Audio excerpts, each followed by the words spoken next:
everybody, and welcome to the first session of the conference, or at least of this day of the conference. It seems appropriate that we should begin the Catholic Imagination Conference with the Catholic poet Dante.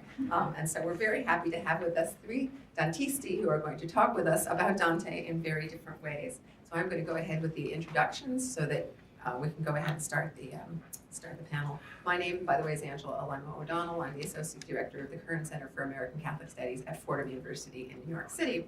And I am joined by my colleagues to the left. Our first presenter is going to be Catherine Wolff. And Catherine, as many of you know, because I know she brought her entourage with her today, which is great. Catherine graduated from UC Berkeley in 1973. She received an MA in art history from the University of Michigan and taught high school before earning her MSW from Syracuse University.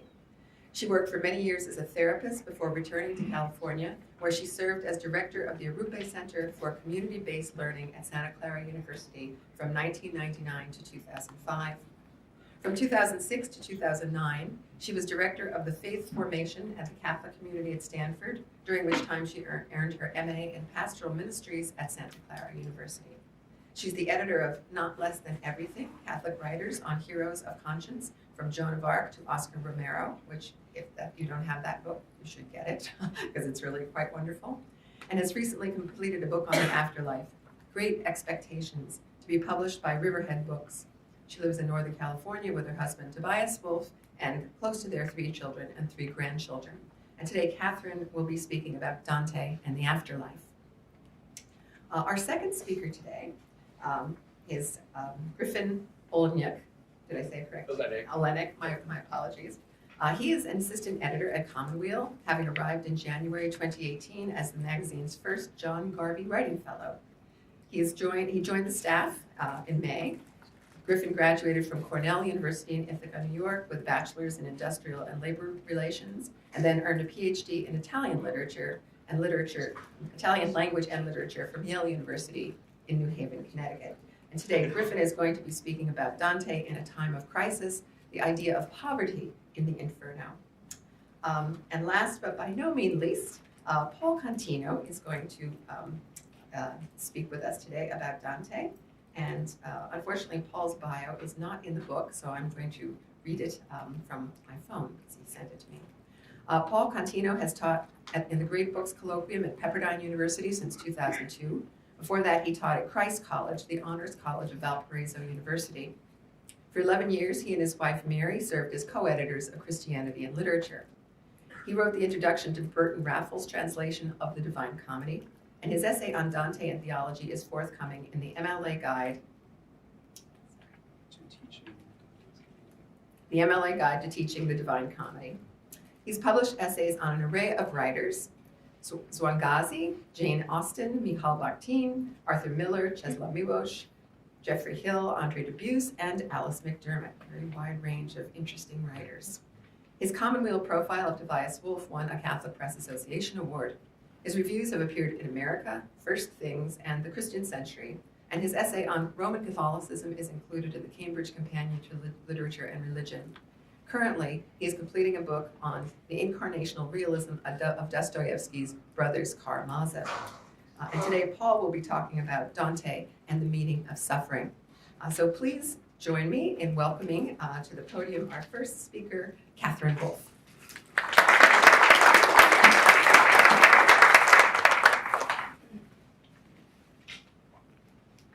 Good morning. As Angela said, I just finished a book on the afterlife. And in my research, I found that in most religions, there are tales of otherworld travelers, people who have gone to the afterlife and come back and told us what they found. And now in Western Christianity, we all know of Dante's account in the Divine Comedy, but he's actually part of a long and distinguished tradition. And so I'm going to tell you some of the stories of these other world travelers that preceded him. Mind you, there are several that came after him, but he actually is the best. Their earliest recorded journey, that of Enkidu, is about 5,000 years old. Enkidu was Gilgamesh's boon companion, and together they roamed a universe of 3 realms: the heaven of the gods, the earth of humans, and the underworld. As Enkidu lies dying, he dreams of the house of dust, from which there is no return. There he finds priests of purification, priests of ecstasy, the queen of the netherworld, and other gods. The human inhabitants wear garments of feathers, live in darkness, drink dirt, and eat clay. All around are heaps of royal crowns of mighty rulers who now have to wait on the gods. Enkidu eventually dies and becomes a ghost in this gloomy underworld, which looking forward in time is rather similar to the Jewish Gehenna or to the Hades of Odysseus. A more complete and hopeful account is that of the righteous Viraz from the Zoroastrian tradition. Viraz is elected by priests to test the truth of their faith, taking a 7-day trip beyond. His soul leaves his body and is met by divine guides who take him to the bridge of the requiter. Viraz is a good man, so it grows wide to accommodate him, and after he crosses, his deeds are weighed in a golden balance. Viraz visits a purgatory where people undergo alternating waves of heat and cold while they await resurrection, and then goes on to heaven, which has 3 levels. The stars, where those who had good thoughts dwell, the moon for those who spoke good words, and the sun for those who did good deeds. The 4th level of heaven is the realm of endless light, that of Ahura Mazda. There, good souls enjoy themselves in a heavenly garden. Men who killed lots of reptiles, and women who satisfied their husbands and were submissive and obedient to them.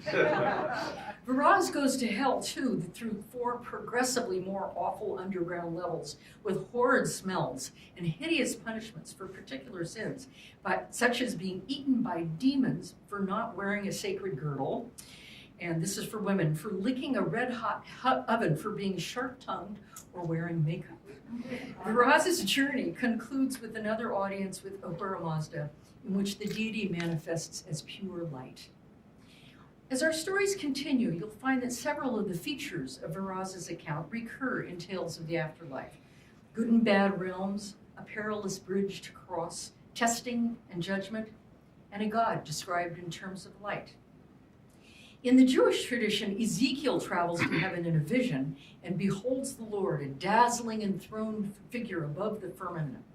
Just like the appearance of the rainbow in the clouds on a rainy day, so was the appearance of brilliance that surrounded him. Ezekiel also beholds the fiery chariot of God in a vision that has inspired Jewish mystics to rise like Ezekiel into God's realm. In later, Ezekiel gives an excruciatingly detailed, and I mean that, account of heaven, a magnificent structure on a high mountain through which flows a life-giving river, teeming with every kind of creature, and along its banks grow every kind of fruit tree that continually bear fresh fruit. Enoch is my favorite, first mentioned in Genesis as walking with God, is an inveterate otherworld traveler. His story was told in many different versions and languages that span 300 years before and 200 years after Christ. In addition, he appears in the Gnostic version of the universe, in the apocryphal vision of Paul, in the 13th century heaven of Mechtild of Magdeburg, and much later he visits Joseph Smith. Enoch's journey starts with a dream in which he is actually called by clouds and mists, then blown by winds along a path of stars up to the heavenly temple of Jerusalem, built of white marble with burning gates, floors of crystal, and a ceiling like a path of stars. As with other such travelers, he's tested. He reaches a wall built of hailstones surrounded by a tongue of fire, and he faints in fear. But then he has a vision within a vision, and it brings him to an immense house of burning marble where he sees God face to face. Archangels then escort Enoch through the cosmos where he sees storehouses of stars, storms, winds, and the pillars of heaven. He witnesses the punishment of rebel angels in the abyss, in the place where the souls of the dead reside until the day of great judgment. Later, Enoch became Metatron, a powerful new angel. His flesh is turned to flame, his veins to fire, his eyeballs to flaming torches. God seats him on a throne and reveals heavenly secrets. Metatron then leads us on a tour of the heavenly family of angels, and we see various fates for souls. The good souls fly around the throne of glory. Bad souls are permanently stained, black like the bottom of pots, and they're incapable of being cleansed, and they're damned for eternity. Cut forward to 1st century AD, we have John the Revelator, the Christian, which his journeys also took him beyond space and time. God appears in human form in Revelations on a jewel-crusted throne, guarded by spirits with 6 wings and many eyes. 24 elders in white garments and golden crowns worship him with lightning, thunder, and unceasing song. These heavens are very busy, it seems. There ensues the cosmic drama of the end times and a final judgment. But eventually a new heaven and a new earth come to pass, and a magnificent new Jerusalem is established.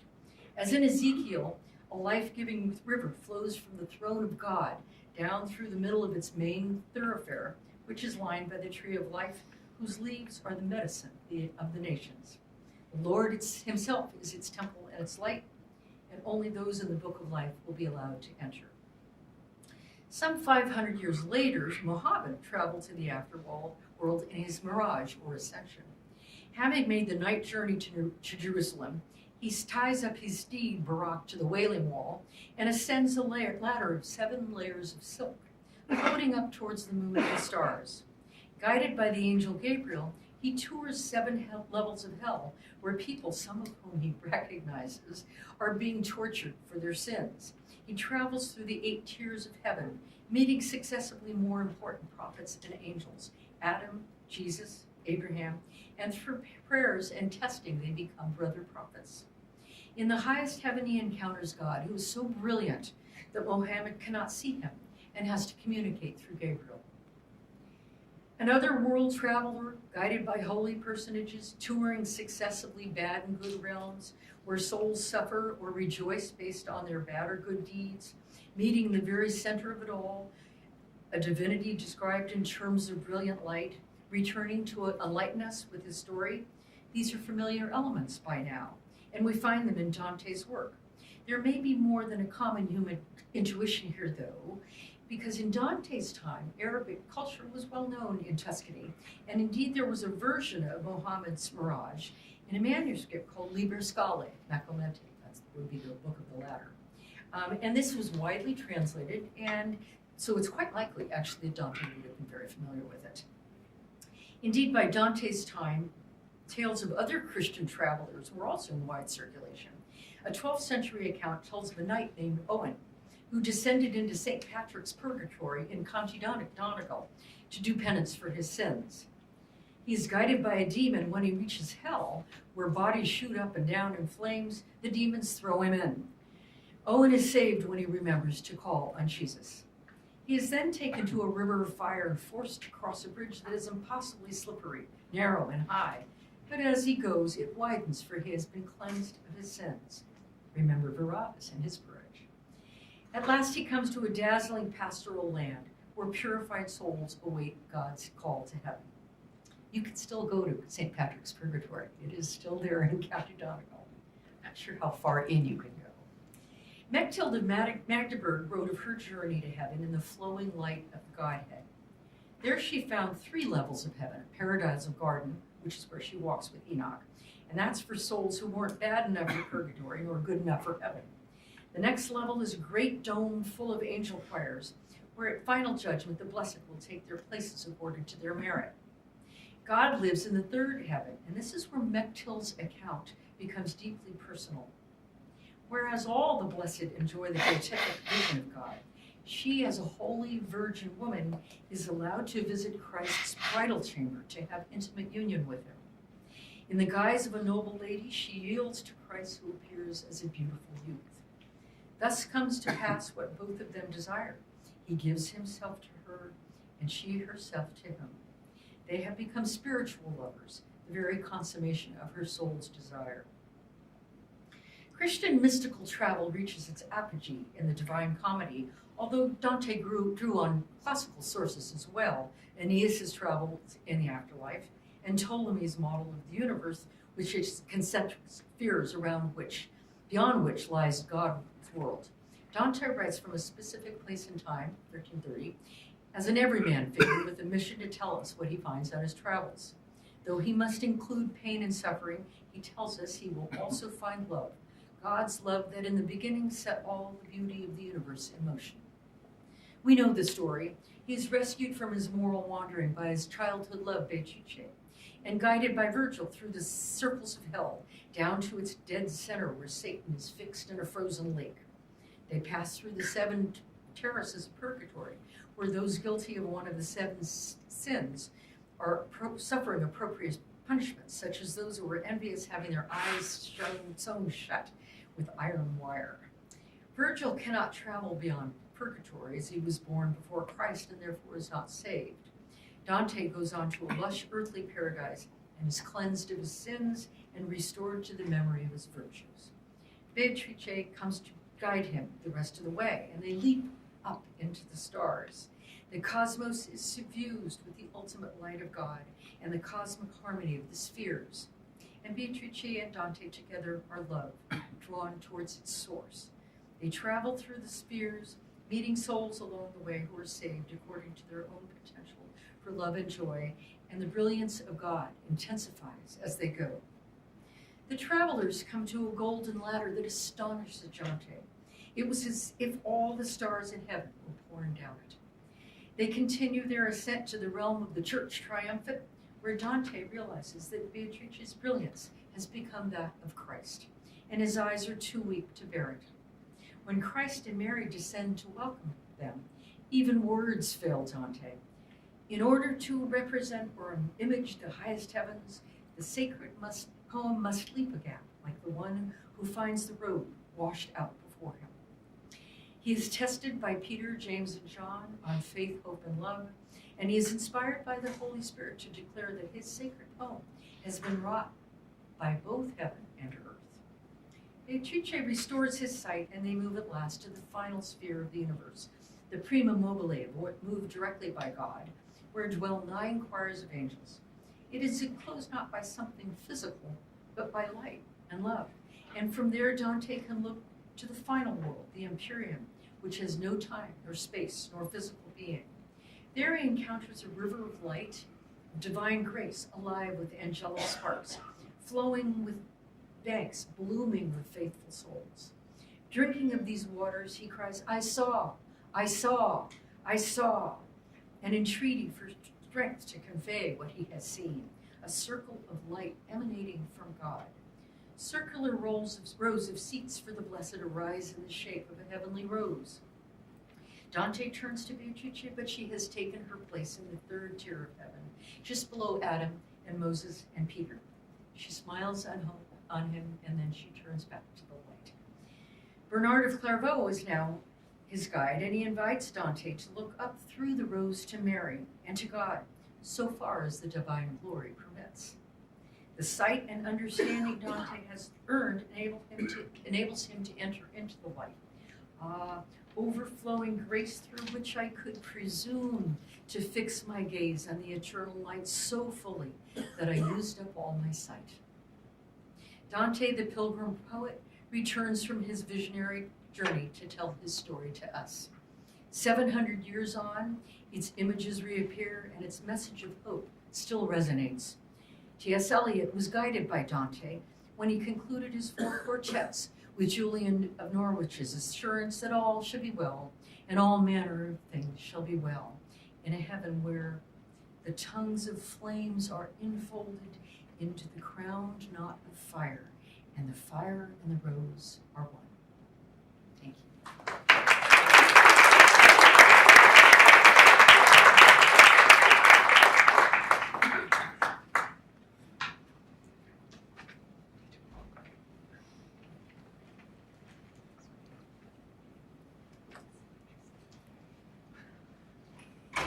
So I'm afraid my presentation will be a bit more granular and in the weeds, but hopefully enjoyable. So it wasn't until I began working as a digital editor at Commonweal magazine that I'd ever had any exposure to that fractious online forum that goes by the affectionate nickname of Catholic Twitter.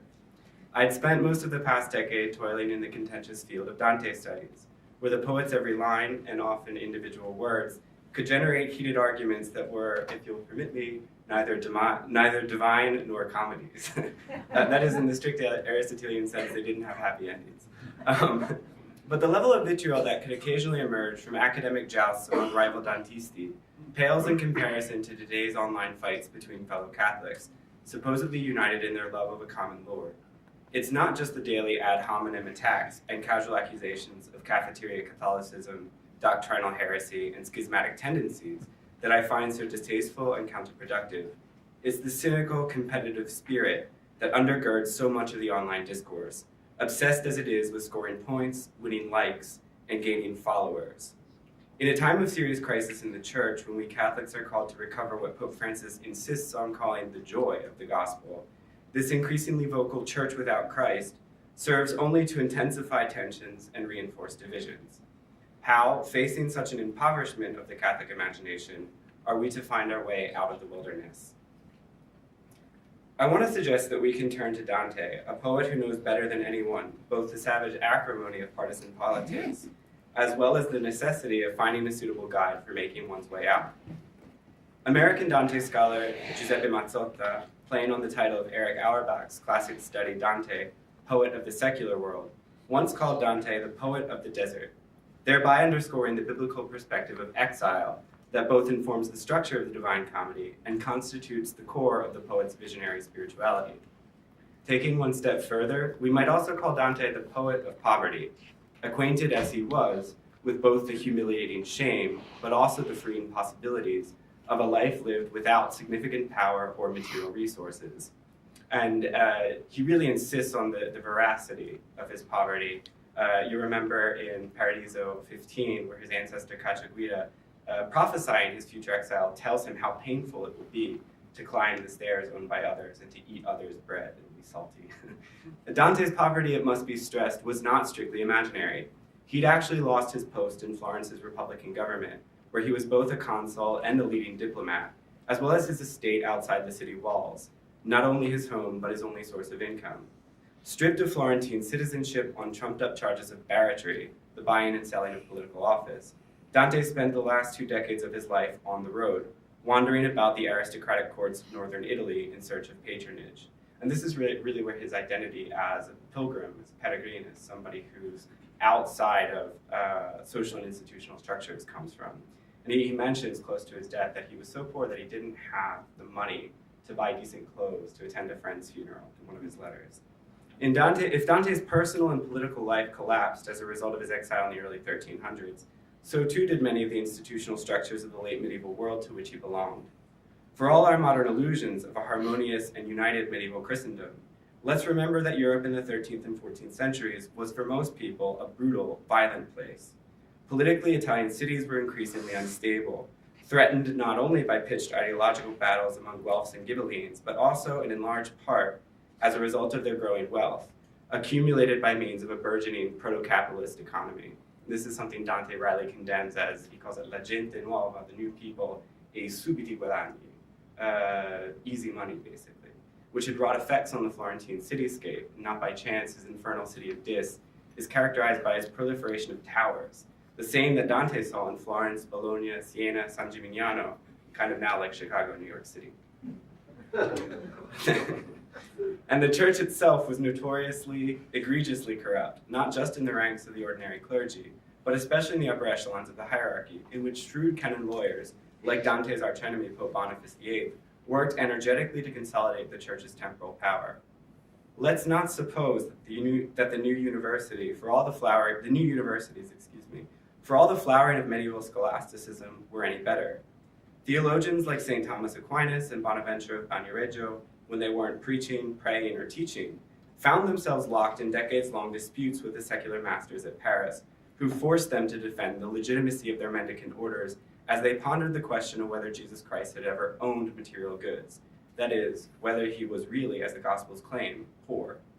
From these inquiries came all sorts of intellectual novelties, not just the social analysis of usury, but the birth of modern economic thought, most notably in the writings of a Franciscan from southern France, Pierre-Jean Olivier, who conceptualized commodities in a way that anticipated by centuries Karl Marx's distinctions between use values and exchange values. Such a renewed emphasis on poverty also rankled the heart of ecclesial power, making obvious, as Pope Francis has today, the embarrassing gap between the professed ideals of the church, that Christ was poor, and the actual lives of the hierarchy and clergy, who were not. Writing and theorizing about poverty in the 14th century was to enter a hotly charged field, one that could even result in death. And there's a Franciscanist at Penn State University named David Burr who writes a really moving introduction in his book on the spiritual Franciscans about how in the 1320s, under the condemnation of John the 22nd, several spiritual Franciscans were burned at the stake for holding that doctrinally Christ had never enjoyed the ownership of goods, only the use. To show you the lengths, the theoretical lengths that they went to kind of push away this notion of a poor Christ. No stranger to controversy, Dante seized on these debates, which reached their height during the 1310s, the same decade when he was composing the Purgatorio and Paradiso, as a way of articulating his own project of political and ecclesial reform. Dante's affinity for the Franciscans is well known. Before his banishment from Florence, he'd listened to their public lectures on philosophy and theology at Santa Croce, and his daughter even became a Franciscan nun. And there's an old legend that he was actually a Third Order Franciscan regular. There's really no hard evidence to suggest that, though he does make frequent reference to things that only Franciscans would have known, like his cord before he climbs on the back of Geryon. And he compares himself in Virgil to two friars walking alone, one in front of the other along the way, which is, of course, how mendicants used to travel. And ironically enough, he's buried in a Franciscan church every minute. Scholars like Raoul Mancelli in Italy and Nick Havley in England have argued that Dante's vision in the Divine Comedy was profoundly shaped by the anti-papal apocalypticism of the so-called spiritual Franciscans, radical friars like Angelo da Clarino and Ubertino da Casale, who, reworking earlier prophecies of the Calabrian abbot Joachim of Fiore, viewed St. Francis as the second coming of Christ and the corrupt popes as, well, the Antichrist. That's true to some extent. Still, although Dante continually asserts his material poverty as a self-authorizing strategy in Purgatorio and Paradiso, he also takes care to distance himself from the spirituals, always insisting on the difference between their extremism and his orthodoxy. Dante was in every sense a radical reformer, but he was also at heart an institutionalist. His project of remaking medieval Italy took place not in the richly frescoed halls of power, but within the capacious space of his poetic imagination, what he calls his ingenio, unleashed above all amidst the verbal innovations of the Paradiso. Dante thought of himself not so much as a prophet, but first and foremost as a poet, in the Greek sense of the term poiesis, which signals the artisanal act of making, joining, combining. And you remember that the metaphor of the fabbro, the blacksmith, T.S. Eliot reminds us of it when he dedicates the wasteland to Ezra Pound, calls him Il miglior fabbro, which is what, of course, Guido Guinizelli in the Purgatorio had called Arnaud Daniel, the Provençal poet. Poetry, then, means something particular for Dante. It's more than just putting words together, though of course that's part of it. It's also an imaginative method, a style of thought, a way of placing discrete branches of human knowledge, political, philosophical, theological, historical, scientific, and literary, in conversation with each other, in order to better draw out the manifold ways in which they converge. The scholastics famously imposed a rigid order upon the entire encyclopedia of human knowledge, and in particular, the liberal arts. And if we have medievalists in the audience, they'll know that the trivium precedes the quadrivium, that it goes from grammar to rhetoric to dialectic, and then arithmetic, geometry, music, astronomy. Of course, theology, you had to study everything else before you could study theology, the sciences. A good example of this, in addition to the text that Catherine mentioned, Bonaventure's Itinerarium in Mentis Dei, the journey of the mind into God. Dante studies this order, masters it, but then he does things with it, reshaping and rearranging it in order to evince new nodes of connection, relativizing and destabilizing what scholasticism tends to fix in place. What lies at the center of Dante's poetic method is the concept of play, which he finds in none other than the so-called Joculator Domini, God's jester, St. Francis of Assisi. The saint, himself one of the earlier poets of the Italian vernacular, in the first line of his Canticle of Creatures, in Umbrian, is famous today as the title of Pope Francis's 2015 encyclical Laudato Si. Francis not only gives Dante a model of ecclesial reform in the very unhierarchical fraternal structure of his order of friars minor, Francis also identifies poverty itself as the fertile ground of such play, and Dante uses what they call a hapax legomenon, right? So a word that only appears once in the entire poem, which is a ben ferace, that adjective ferace, coming from the Latin ferax, which is really applied to fields. It's something fertile, earthy, organic, and sort of recalls the idea of the natural world and creation ex nihilo. But how can poverty, literally nothing, be as generative as Dante following Francis claims? Dante answers the question with a story, told through the mouth of none other than Thomas Aquinas in Paradiso 11, also known as the Canto of St. Francis. Here, Dante gives us a long hagiography, itself playfully adapted from a plurality of rival Franciscan sources. And there's a long history, about 100 years before Dante was writing on Francis, of different factions within the Franciscan order writing different lives of Francis. So Dante had a wide range of materials from which to draw. And he takes the ones that are in conflict and he kind of fuses them into a harmonic whole. Dante's life of Francis, like everything he writes, is distinctive. He has the effusive St. Thomas tell it not as a paratactic sequence of miracles, but rather as a picaresque romance between Francis and his lover, Lady Poverty. French film critic André Bazin, writing on The Flowers of St. Francis by Roberto Rossellini in the 1950s, observed that the great Italian director's primary contribution to the mode of neorealism was to simply show how Franciscan friars run barefoot through the fields. For Bazin, these joyful bodies in motion, both immersed in and at one with the natural world, revealed a distinctly Catholic ecology of reality, and pointed the way to a Christian humanism that was capable of transcending competing post-World War II ideologies. And that's a lot like what Dante gives us in Paradiso 11, as Francis's family spontaneously grows into a broader movement, then a recognized religious order. And there's a kind of unflagging energy to the poetry of Dante's verse, where he begins with a kind of chain of things that he's caught up in, but then he starts breaking them with verbs like scalzasi Bernardo, scalzasi Egidio. So it's really got this forward motion. And it's also very effusive and tongue-in-cheek. It's ironic that he's using Thomas Aquinas, the guy who wrote the Summa, as the person who's now becoming almost a troubadour. The main point Dante wants us to understand is that St. Francis and his followers have effectively inverted the values of the world. They're not chasing after wealth or prestige or fame or power, those same things that Dante himself had been involuntarily stripped of. Instead, they're all running after nothing.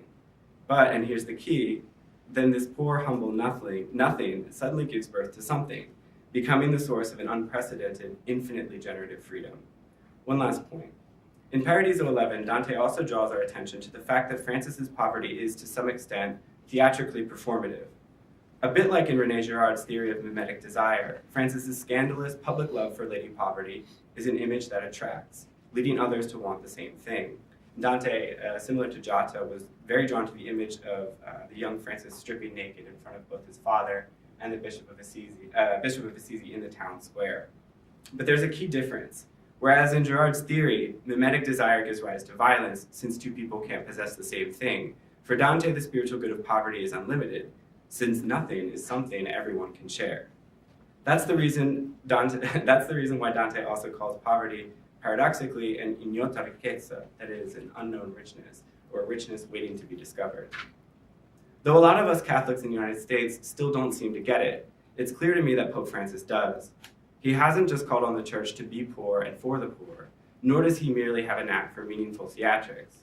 In texts like Evangelii Gaudium, the Joy of the Gospel, the Pope tells us that the true shape of the church is not a sphere, with every point equidistant from the center, nor is it a top-down pyramid, with some points higher and others lower.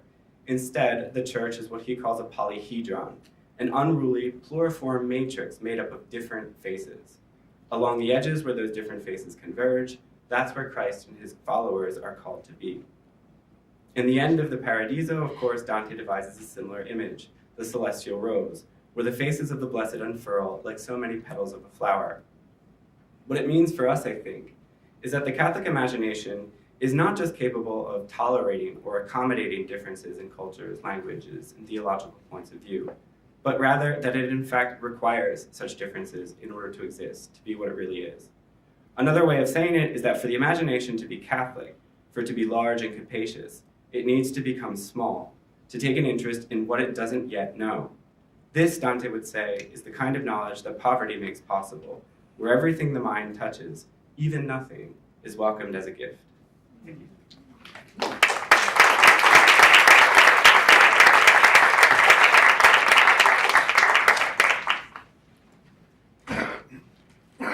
Those are two wonderful papers, hard to follow.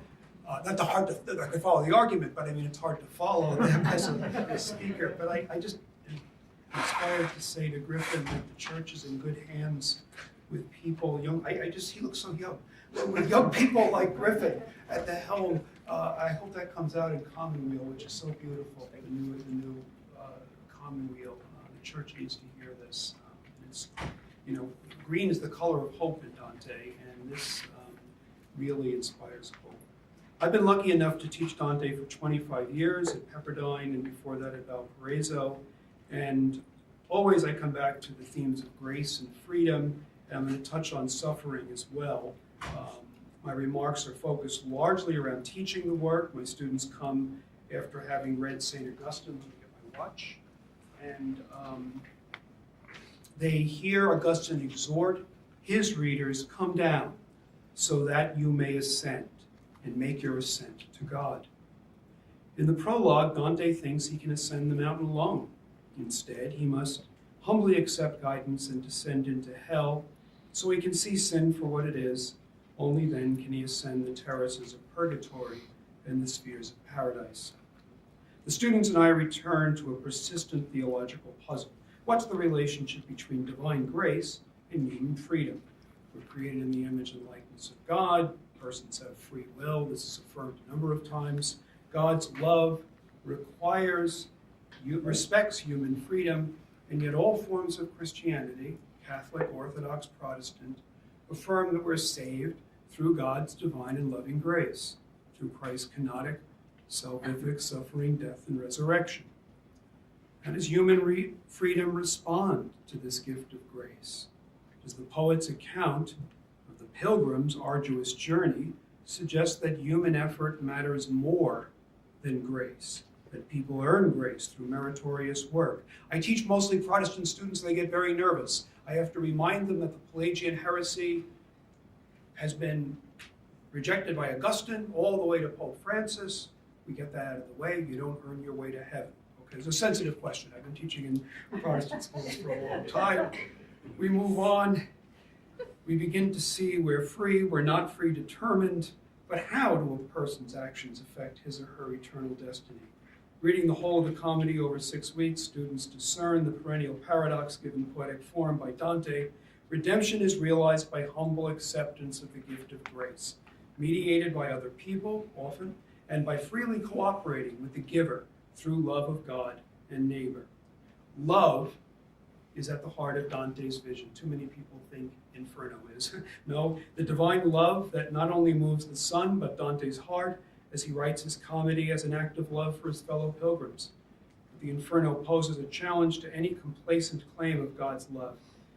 How can Dante call the maker of this place of eternal pain primal love? Dante emphasizes freedom in his drama of the soul's choice, Sayer's phrase.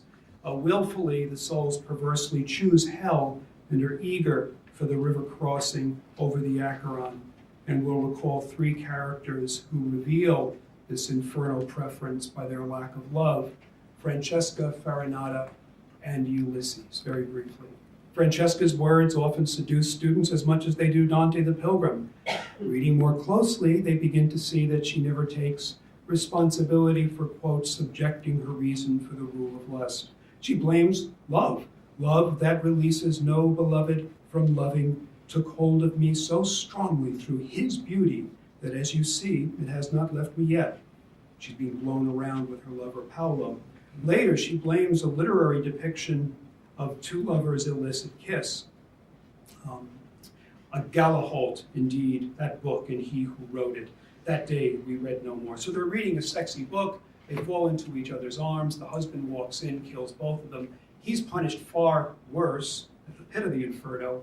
But Francesca, who's in the circle of the lustful, gives an alibi which provokes a question. Do authors bear responsibility for the negative effect their words may have on readers? When Dante the Pilgrim faints, is he revealing his own love poet's guilt? Every step of the way, Dante will come to understand love more fully and more clearly. Standing erect among the heated heretics, Farinata seems magnanimous, but he too lacks love. Like Francesca, who never utters the name of her wind-blown lover, Farinata never acknowledges his sepulchral neighbor, Cavalcanti. Even when Cavalcanti cries out in grief, believing his son Guido to be dead, Farinata simply takes up where he left off. He keeps talking, and in his solipsism refuses to recognize his neighbor, much less love him. And so too Ulysses. We read his speech to the crew. Ulysses says, "You must not deny experience of what lies beyond. You were not meant to live your lives as brutes, but to be followers of worth and knowledge." And so to my students, well, isn't that why you came to college? What's wrong with this? You came to learn. You came for quest for knowledge. Why is the curious Ulysses in hell? Well, students read more closely and they begin to see that his counsel is fraudulent in its destructive curiositas. In the old days, curiosity was opposed to studiousness. Paul Griffin has a wonderful book on this. Studiousness is where you participate in the love of God by learning. Curiositas is when you're reaching vainglory because you want to be known. And Ulysses desires knowledge to grab solitary godlike power. His quest for divine omniscience and omnipotence travesties the divine attributes. He manipulates his crew through rhetoric. He severs himself from any human attachment, and students note the contrast between his journey of autonomous assertion and Dante's grace-guided pilgrimage toward conversion. After we've climbed with Dante and Virgil over the Trinitarian travesty as the three-faced frozen Satan, we're relieved to reach the sunny shores of purgatory. Whew. I always love this. I ask students to write a postcard from purgatory. Most of them have maybe heard of this weird thing that Catholics believe. They write postcards which take the form, "Dear Mom, it's beautiful here, people are very friendly, but I'd really like to move on, so if you could spare a prayer or two." And it's wonderful. They illustrate, they have these, well, anyway, you get it. By the time we reach the 3 steps of purgatory proper, white for penitence, purple for confession, and blood red for satisfaction by penitential works, my mostly Protestant students reprise Luther's question: what's the purpose of this place? Hasn't the work been accomplished on Calvary Hill, by which we're cleansed of sin by the red blood of the Lamb? And here, C.S. Lewis is my ace in the hole. Good, everybody's favorite Christian, including evangelical Christians. He wrote, "Our souls demand purgatory, don't they?" And compares it to going to the dentist. Gradually, students see how the poet envisions God's grace as deeply respectful of human freedom. Grace grants the soul's desire to rehabilitate itself through penitential suffering and communal prayer until the person feels free and ready for heaven. Thus, when the souls sing the Our Father, they emphasize the free sacrifice of their will in union with Christ, whose sacrifice is definitive. Just as your angels, as they sing his praise, offer their wills to you as sacrifice, so may men offer up their wills to you. And Dante's friend Ferese Donati is very explicit when he explains that his fasting, he's with the gluttonous, his hunger and thirst, is freely joined to and participates in the pain of Christ on the cross. And these are lines that I'll come back to. I speak of pain, but I should speak of solace. For we're guided to those trees. They're looking at this tree with the most luscious fruit, and they can't eat it, and they're very, very thin. We're guided to those trees by the same longing that guided Christ when he'd come to free us through the blood he shed, and in his joyousness cried out, Eli, Eli, Eli, lama sabachthani, my God, why? How could that be joyous? How could he have said that in joy? Well, the graced freedom entailed in penitential offering is highlighted later in the story of Statius, who appears after the earthquake. He's described as being like Jesus on the road to Emmaus. He joins Dante and Virgil, and he explains, when some soul feels it's cleansed, so it rises. The will alone is proof of purity, and fully free, surprise his soul into a change of dwelling place. I'm reminded of O'Connor, who said that purgatory is one of the most hopeful teachings of the church. I agree. Divine justice allows each person to fulfill his or her wish. Purgatory, you might call a strenuous spa experience. I sometimes, it looks like Hawaii. If you read the description, it's gorgeous. In each of these 7 terraces, the assigned vice is partly purged by invoking the countering virtue, a prime exemplum of whom is Mary, the Mother of God. And here, showing paintings from Giotto, Dante's friend, is really helpful. Mary's face is the one most like her son's, and she mediates grace from the beginning of the poem. Moved by love, she appeals to Lucia, who speaks to Beatrice, who inspires Virgil to help Dante. But as they near the earthly paradise, Virgil, whom most students have come to love, must make way for Beatrice. And now the students expect a dewy lover's reunion. And if you read to the end of Purgatory, it's not. This scriptural sacramental procession, inspired by Revelation, as Catherine was talking about, ends with the jolting entrance of Admiral Beatrice, who is very harsh with Dante, just lays into him. We enact this confrontation confession scene in class, and Balthazar calls it the dynamic goal of the whole journey. And the students perceive the pilgrim has a need to weep, confess, and cleanse himself before ascending to God. Whatever their doctrinal beliefs, students can come to see Dante's Purgatory as an allegory of this life, the human inclination toward misdirected love and a deeper desire to reform through the graced habits of virtue, repentance, and prayer in both its individual and communal forms. Communal beatitude illuminates all of paradise. And as you read Dante more and more, you grow to love paradise more and more. It's at first the most forbidding, I think, but it's full of a smiling, dancing, singing silence. Practicing patience and attention, students can develop a taste for this, the bread of angels, and heaven's varied degrees of luminosity. There's another problem. Why degrees? We've come this far, and you're telling me there's hierarchy in heaven? I mean, again, the egalitarianism emerges. Then they meet Picard and Donati, and like the pilgrim, they want to know. Dante asks, though you're happy here, do you desire a higher place in order to see more and be closer to him? She's in the moon, in the Ptolemaic universe. She's in the back row of the stadium, And she, of course, smiles and tells him he's seeing this the wrong way. And the answer is fully provided, at least by most of it, provided by Beatrice. She explains that all souls are united with God in the Empyrean. Their appearance in the Ptolemaic spheres is simply a command performance, all for Dante. What a guy. For the pilgrim's edification. We should all be so lucky. In fact, the point, and I think you made reference to this, Catherine, that is God, is the true center of the universe.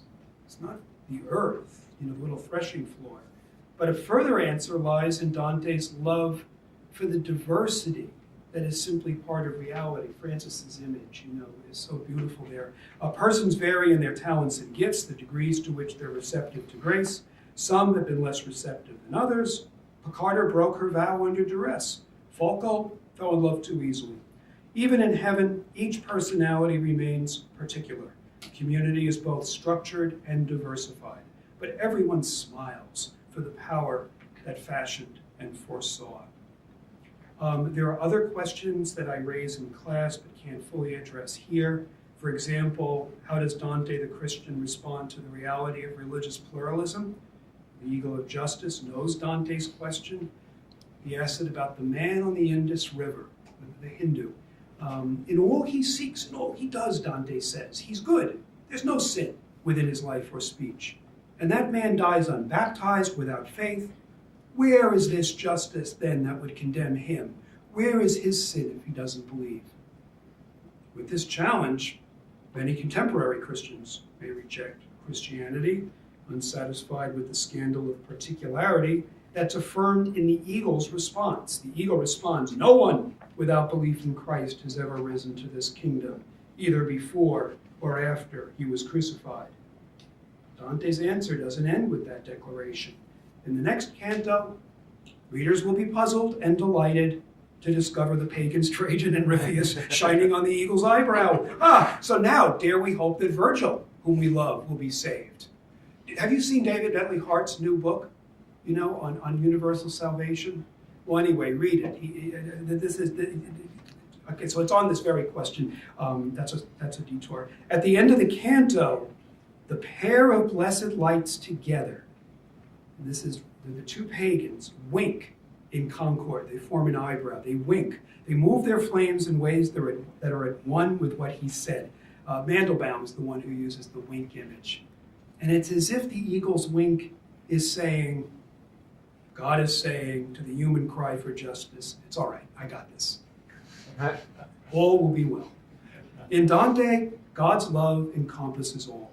Although it wasn't until Vatican II that the Catholic Church gave the Eagles wink, a duck trial 4. What about sex? Well, students know the backstory. Dante fell and remained in love with Beatrice, even as they married other people. At the end of La Vita Nuova, he promises to write a poem worthy of her. He depicts their reunion in the comedy. But does the pilgrim experience Beatrice's beautiful presence as an idol in whom his love rests, or as an icon who reorients his love to its divine source? The pilgrim comes to see that she smiles most radiantly when Dante shifts his attention from her to Christ. The incarnation within the interrelation of the Trinity is, of course, Dante's final focus in the moment when the pilgrim becomes the poet. In an age in which eros can be held cheap, students may be surprised by the role it plays in holiness, at least in Dante's imagination. After all, Virgil entices the pilgrim to enter the flaming terrace with erotic Ovidian references, reminding him of beautiful Beatrice waiting on the other side. And her beauty only grows as the poem proceeds. In Dante's imagination, eros is not merely sublimated, but sanctified. United with agape, it yields caritas. Engaging questions like these through attention to Dante's miraculous poem is a gift. And now I'll leave you with one more question. I'm going to come back to Forese Donati. When he offers up his penitential fasting, he sees it in relationship to the suffering of Christ. I can't help but ask, how many of you, the elders in the room, grew up hearing your mother say when you weren't feeling well, offer it up? Okay, good. You'll get this. So he's offering it up.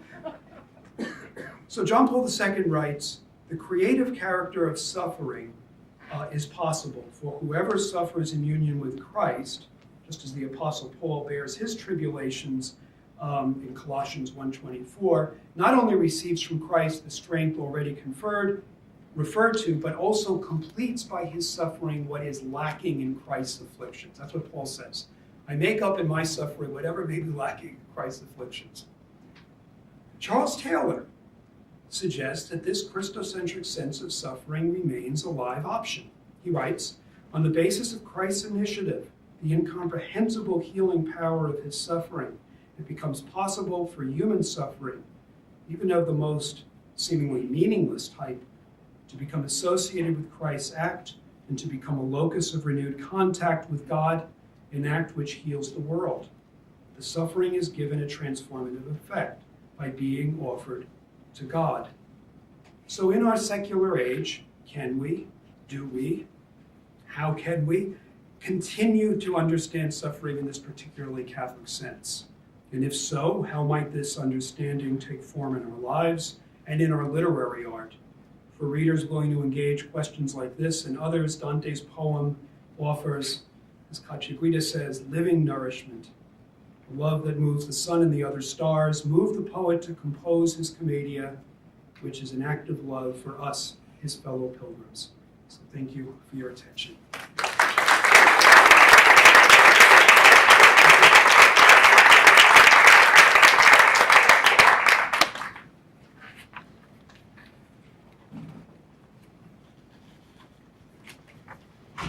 Thank you all for those wonderfully rich papers. So much going on and such a variety of subjects. I always enjoy, picking out particular lines or observations when I listen to such rich papers. It's hard to take it all in, but just a couple of thoughts that occurred to me. I loved Catherine's highlighting of Dante's line, I saw, that wonderful sense of falling in love with beauty without wanting to possess it. I couldn't help but think of Winnie, Witty, Weechy. I came, I saw, I conquered. I had to have it. Whereas for Dante, he doesn't want to possess it. He is just an appreciator of it. So I thought that was really lovely. I really enjoyed a number of the things that Griffin mentioned in his observations. But I was particularly taken by his last comment that the Catholic imagination needs to become small. And of course, I immediately thought of that great Catholic writer, Herman Melville, who says in Moby Dick, as he's looking at the whale and all of its little parts and dissecting it and giving us a sense of the wonder that resides in every little piece of him, you don't enlarge your mind, you have to subtleize it in order to become brilliant. And I thought, yes, this is all roads lead to Melville, including Dante, so thank you for that. And then I can't decide which is my favorite comment that Paul made. One is, of course, Postcards from Purgatory. That's the name of my next book. I can't wait to get back and start writing it. And then also, of course, the strenuous spa experience as a description of what purgatory is. And of course, that is such a brilliant observation that Flannery makes about the fact that purgatory is such a hopeful institution and something that Catholics really understand, but is probably difficult to convey to Protestant students. So God bless you in the work that you do. So we just have such a rich array of things to talk about, and we do have, despite the fact that we got a late start, we have some good time for conversation. So, any questions that anyone would like to pose to our panelists? Yes. Do scholars think that the Commedia is strictly a literary artifact, or is there any evidence that Dante actually experienced vision? You go, you're the Dante. Oh, so, Give it a whirl. Good question. So the question is, well, essentially, did it really happen, or is it just a literary artifice? Sorry, I'm blanking on the name, but the famous fiction is Yes, the idea. Hollander. Right, Hollander. That's it. Just says that the fiction of the Divine Comedy is that it's not a fiction. It's not a fiction. Right, but so it kind of sends you into this labyrinthine sense of questioning. It really comes down to the way that you read it. To me, there's no way that such a visionary poem could not be the fruit of at least something. In my view, a kind of lifetime of contemplative prayer. I think the way to look at it is similar to the Hebrew prophets. That is, that their visionary experiences arise from the tense societal conflicts that they observe. So there's no one else to turn to but God. So certainly Dante turns to God. I mean, there's this trend in Dante studies to de-theologize Dante, to talk about how, well, he actually stages himself as a master and he's kind of the controller behind the scenes, but that's completely at odds with the love that everybody's mentioned. I don't know, I mean, if you think of a lover, is it going to be a controlling or a receptive? I think Dante's much more receptive than he is controlling. So I think that's kind of the question. He's not trying to pull one over on us. Why would he? And I must say, students are sensitive to that. They think, who does he think he is? I mean, there's one point in this Revelation parade where it's between Ezekiel and John. John's with me. It's like two biblical writers. The Peter Hawkins has an essay about that.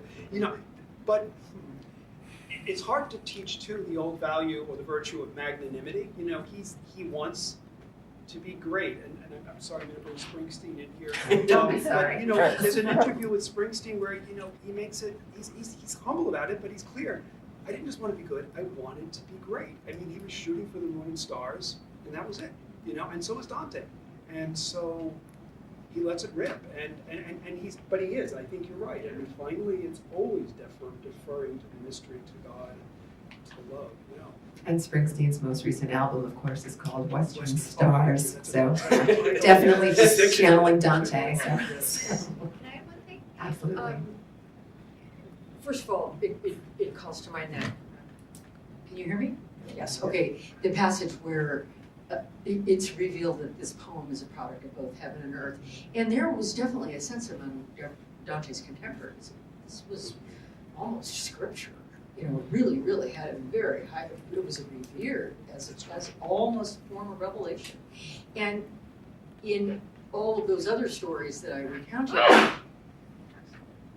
Of course, this would make sense if you were a Zoroastrian in 4th century BC or whatever, but the very fact that the person had the vision meant it was true.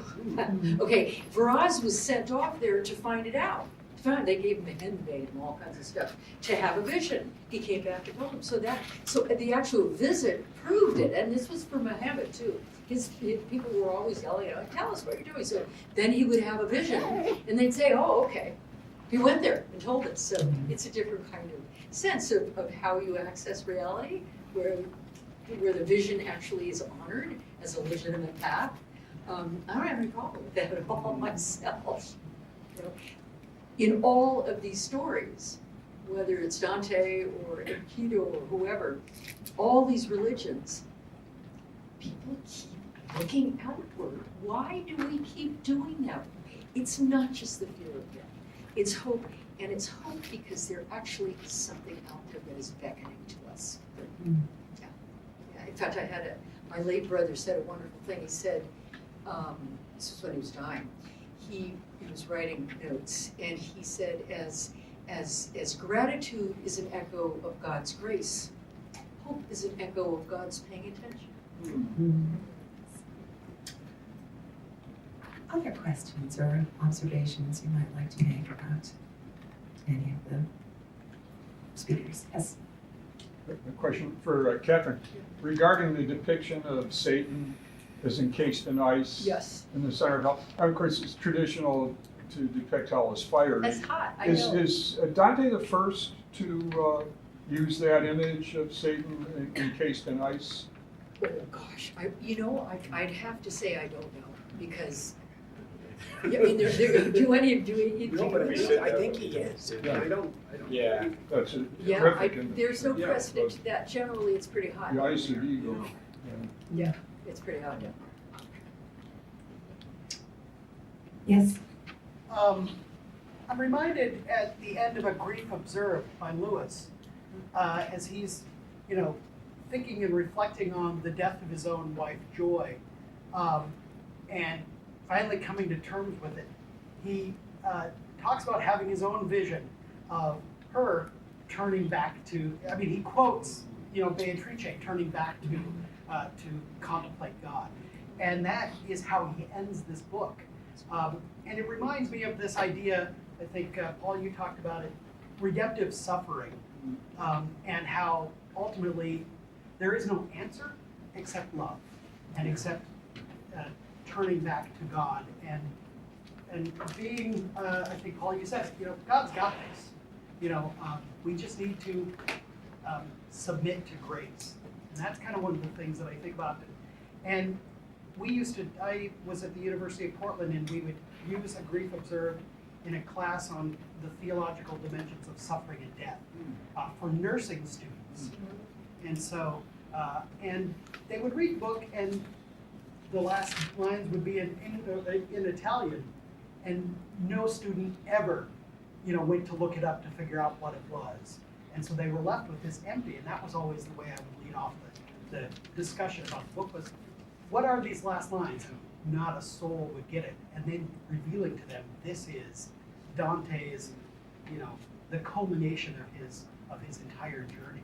It's really, it's mind blowing, and yet, how do we get that idea? Because this idea of redemptive suffering ultimately is probably one of the greater challenges of our age. Especially I for think people part of the who- reason we're maybe loath to talk about it is because it can never be presented to a sufferer in a glib way. Yeah, that's right. That's right. Good Lord, after the Holocaust, okay. And, think of contemporary suffering. So it has, that has to be the proviso, that somehow, I don't know, I was talking to a woman who's doing a PhD here, she's looking at forgiveness and silence. I don't know, there's a kind of trust, but also a pastoral silence.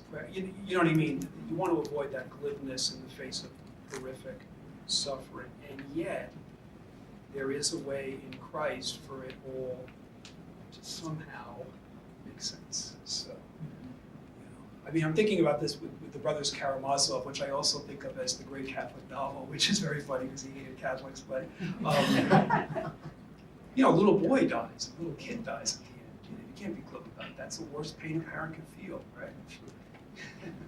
And yet Alyosha gives this little speech at the end where he's saying somehow this is all going to come together. And we're always going to remember this little kid, and our hearts are breaking, and yet we see paradise. So, I don't know, maybe it's all in the tone, and anybody else want to I would add just a brief comment about the form of the Divine Comedy, that it's a volume. He calls it towards the end, love binds the Divine Comedy in sol volume, something that it's got that language of turning. It's useful to remember too this idea of I think it's Julian of Norwich, but who says does the story have a happy ending? No. Well, then the story's not over. But so it's that sense of recursion that happens in Divine Comedy where you have to, like Dante, I mean, full of tragedy. Most stories in the Divine Comedy end badly, including Francis of Assisi. He was abandoned by his order.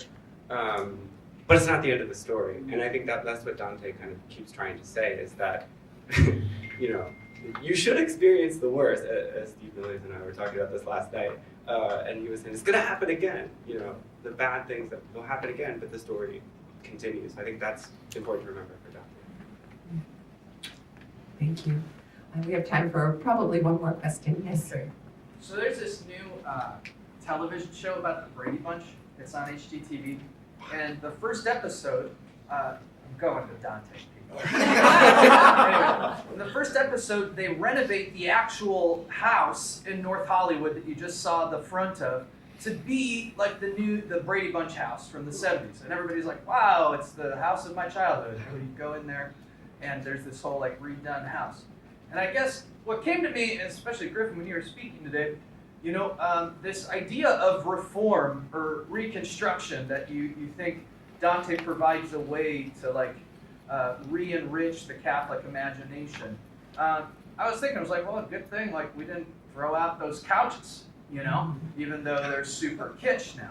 So what would be the balance at Dante, from Dante's perspective, because he's able to renovate this Catholic vision, still using, all of the tools of the tradition that you spoke of, the Quadrivia, the Trivium, and whatnot. What's going to be the balance there of, being appropriately impoverished, but appropriately engaged with the fullness of tradition, right?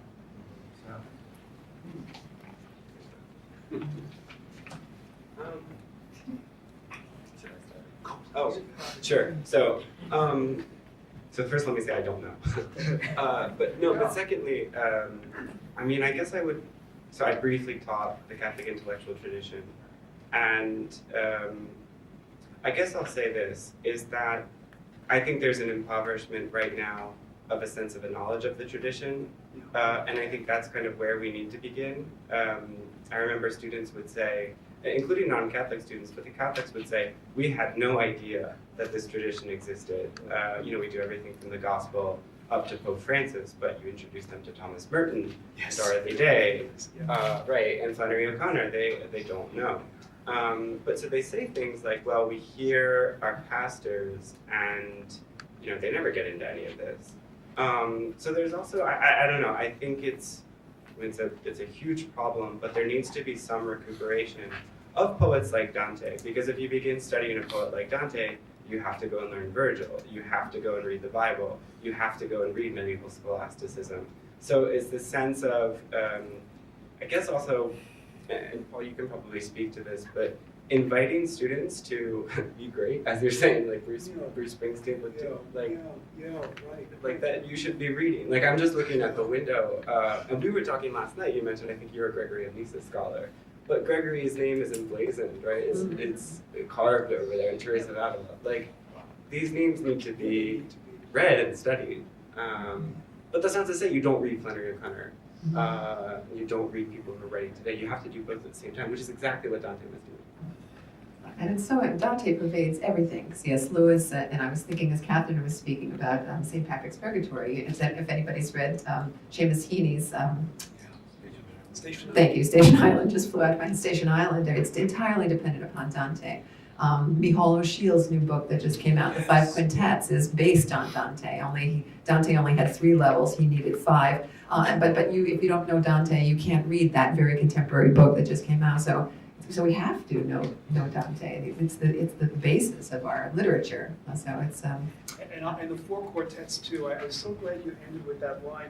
And if you haven't heard Jeremy Irons read this, he has the most meaningful reading of the 4. He has the whole Eliot corpus, but his reading of the 4 quartets is just beautiful. Yeah, it's just beautiful. wonderful. Well, I'm afraid our time is up, but I want to thank you all for coming out today, and please join me in thanking our wonderful panelists.